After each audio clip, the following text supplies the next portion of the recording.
Hydraa తుప్పుక్ తుప్పుక్ publicity pitch తోటి నవ్వుల పాలయ్యిండు.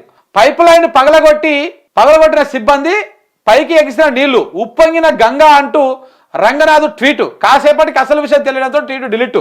Hydraa commissioner follow అయిన సీనియర్ జర్నలిస్టులు వాళ్ళు డిలీట్ చేసినంట. ఇది ఇంకా ఇది నిజమే అని చెప్పేసి మళ్ళీ ట్వీట్ వేసి రాత్రి మేము వస్తాప్పుడు చూస్తా ఇవంట నీళ్ళే అంటారా సూర్యు నమ్మురా. మరి గిట్ల దోమితే నీళ్ళు వచ్చేటివి అయితే బాగానే ఉంటుంది. మరి పైప్ లైన్ వలగొట్టినట్టుగానే అనిపిస్తుంది నాకైతే. గిట్ల నీళ్ళు వస్తాయి. అవి రోడ్డు తీయంగానే కరెక్ట్గా 4 ఫీట్లు తోమింది అంతే. లోపలికి 4 ఫీట్లు తోమగానే నీళ్ళు వచ్చేస్తాయంట. మొత్తం నీళ్ళు ఊరిందంట. అట్లా ఉంటే వాటర్ ఉంటే కుంగిపోవాలి, అది కావాలి. మరి ఇక ఏం చెప్పారు మళ్ళీ ట్వీట్ వేసారు చూడుగో.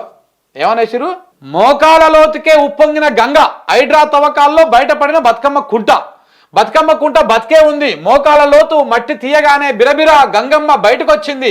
ఇక అంతే అక్కడి స్థానికులతో ఆనందం పెళ్ళుబిక్కింది. బతుకమ్మ కుంట కాదు ఇది మా స్థలం అంటూ ఇప్పటి వరకు నమ్మబలికిన వారు ఇప్పుడేమంటారు అని అక్కడ స్థానికులు ప్రశ్నిస్తున్నారు.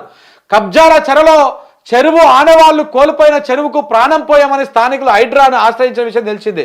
మరి ఇది బతుకమ్మ కుంటనే అయితే మరి ఇక చూద్దాం ఒకసారి, మొత్తం పోయి చూస్తే కానీ అర్థం కాదు. అట్లా తీయంగా నీళ్ళు వచ్చేస్తాయా?